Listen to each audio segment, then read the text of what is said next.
Okay, magandang gabi at, welcome back ulit sa ating, channel 'no. Ngayong gabi, pag-usapan naman natin 'to ngayon 'no, yung, beware of thyroid quack-quack 'no, yung putak lang ng putak, wala namang alam.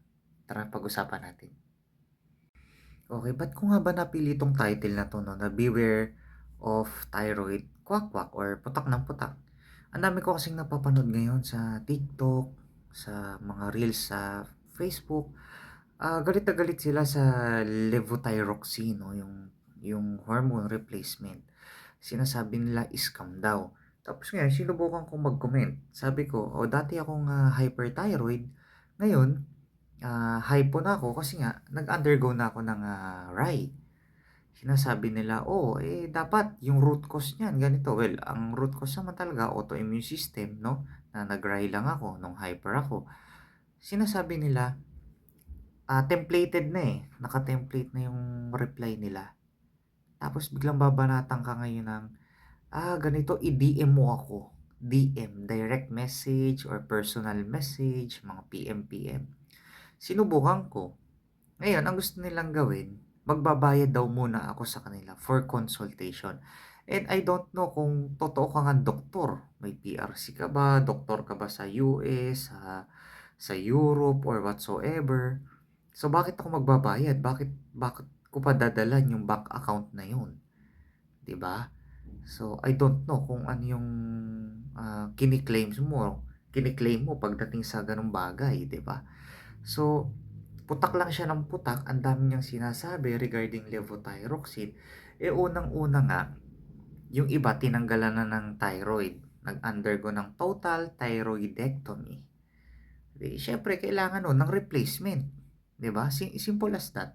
Wala kang mai-produce na hormone sa katawan mo, ngayon ang mangyayari, magte-take ka talaga ng, replacement. So, gano'n lang kasimple. Okay, bigyan kita ng example 'no, yung may, diabetes, mellitus, okay. Wala siyang produce na insulin. O, anong gagawin natin? Pakakainin mo ng ganito, ganyan, ganyan. Wala naman akong against sa masusustansyang pagkain. Totoo yun, nakakatulong yun. Anong gagawin natin? Hindi mo bibigyan ng insulin, itutusok, o dito, dito, dito. O ganun. Ganun ba yun? Pag mataas yung blood sugar, o walang insulin. Okay? So, ganun ba? So, ganun din naman tayo sa thyroid, 'no? Kung tinanggalan ka na ng thyroid at wala ka ng, thyroid, o 'di iinom ka ng, levothyroxine, ng Synthroid, ng Armor, kung ano bang nireseta sa'tin ng doktor. So, simple as that, okey? Kaya 'wag na kayong maniwala do'n sa mga kwak-kwak na 'yan, na ang naging cause daw ng, ano 'no, acid daw, acid, oh my goodness. Acid daw ang kanyang naging dahilan kung bakit nagkaroon ng problem. Eh, unang-una, kung ikaw ay nagkaroon ng hyper or hypo 'no, siyempre check upin ka naman ng doktor niyan. Titingnan kung ano yung dahilan. Kung makikita naman nila na namaga lang yung thyroid mo o yung tinatawag na thyroiditis 'no, o alam niyo naman 'pag nakakarinig tayo ng tis, tis, tis, tis na 'yan, ibig sabihin may, inflammation or yung pamamaga, parang tonsillitis 'no, appendicitis, 'yan, basta may mga tis. 'No, 'pag narinig niyo naman yung mga gano'n 'no, ina-address agad 'yan ni doktor, o thyroiditis, bibigyan ka minsan ng Tafdin o ng gamot. O, eh, kung mawala naman 'yan sa loob ng 6 na buwan, 3 buwan, o 'di okey, 'di ba? 'Pag na-address or na-rule out, 'di fine. Pero what if kung may cancer or autoimmune, tinanggal yung thyroid mo, nag-undergo ka ng RI, oh, 'di ba? 'Yun yung iinumin mo talaga, yung levothyroxine. Subukan mo ngayon 'wag yung uminom. Sundin mo ngayon yung mga kwak-kwak. Tingnan natin kung anong mangyayari. Wala kang thyroid, 'di ba? Tinanggal yung thyroid mo. Oh, sundin mo yung mga kwak-kwak. Tingnan natin kung ano yung magiging, responde ng katawan mo. Umattend nga ako ng ano nun, eh, ng health forum. Oh my goodness. Eh, noon pa naman nung mga bagong diagnose pa ako ng hyper, umattend ako. Sabi ba naman sa akin eh, "Eto, gano'n magsalita yan, eh, pang-catch nila yan. Ikaw ganito, oh, eto gagaling ka rito." Puro gano'n. "Magkano ba yan?" 20,000 lang. Eto kung mas maliit, meron tayo ditong 18. Kamot ulo ko, sabi ko, "Walang Diyo, 25? Eh, di para pala akong na-confine na rin na ng ano, ng ilang araw sa ospital." Hindi pa ako sigurado kung FDA approved ba yun o, talagang may, research yun o kaya naman, eh, may patunay na nakapagpagaling, 'di ba? So, mga gano'n yung mga banat nila. Yung isa nga do'n natawa ako, eh, high blood daw, high blood. Health forum 'yun, isang malaking complex. Pagka high blood daw, sabi niya, "Eh, paano po ako, minsan 140/100 o 150/100." Yung saging daw biyakin, lagyan ng sili, kainin. Sa loob-loob ko, eh, teka muna, kalokohan na 'to, 'di ba?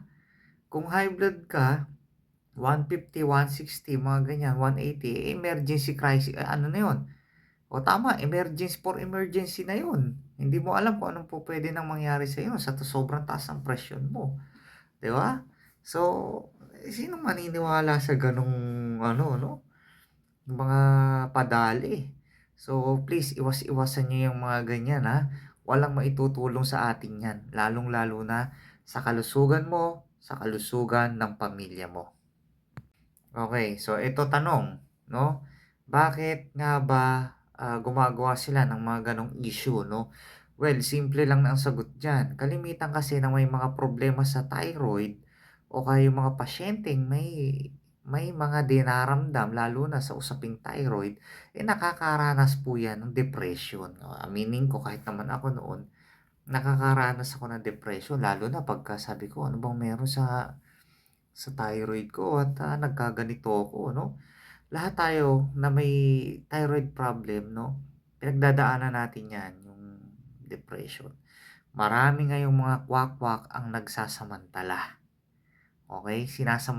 Sinasamantala nila yung, depression ng mga pasyente 'no. Sasabihin nila, "Sige ano, schedule kita, magdi-DM ako sa'yo para maipadala mo yung bayad ko." Eh, yung mga gamot na 'yan wala. Siyempre magbabayad ka 2,000 for consultation, walang resibo. Hindi mo makita yung pangalan sa PRC, list kung ano nga ba yun, kung doktor ba yan o kung ano man yan, ano?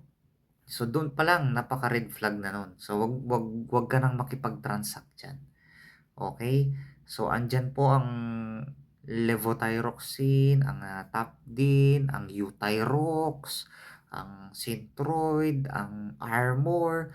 Nasa pamilihang merkado po 'yan ng ating mga, pharmaceutical, industry. Nandiyan 'yan, hindi 'yan mawawala. Hindi ka mauubusan, hinding-hindi ka mawawalan, okey? Mapa-generic man 'yan o branded, kahit anong gusto mo, anong ireseta sa'tin, available po ang mga gamot na 'yan, okey? So, hindi po tayo nauubusan, okey? Meron tayong 50, meron tayong 25 mcg, meron tayong 100 mcg, marami po tayo niyan, Hinding-hindi tayo mauubusan. Gano'n lang, inaatake nila yung depresyon ng isang pasyente na iti-trigger nila 'no, na gumagastos ka diyan, eh, dito ka na lang sa'min. Wala kang karapatang manggamot, wala kang PRC, sino ka? Okey? Ako bilang isang pasyenteng may thyroid problem, matagal ko ng, nilalabanan 'to, nakakapagbahagi ako sa inyo, marami na akong na-attendang mga health forum, pero nandun pa rin ang tiwala ko sa mga espesyalista, sa mga ating butihing doktor, okey? So, pasensya na, pero ito ang pananaw ko, ito ang opinyon ko, okey? O paano, hanggang sa muli, maraming salamat sa panonood at sana nakapagbigay ako kahit kaunting kaalaman sa ating, napag-usapan ngayong gabi.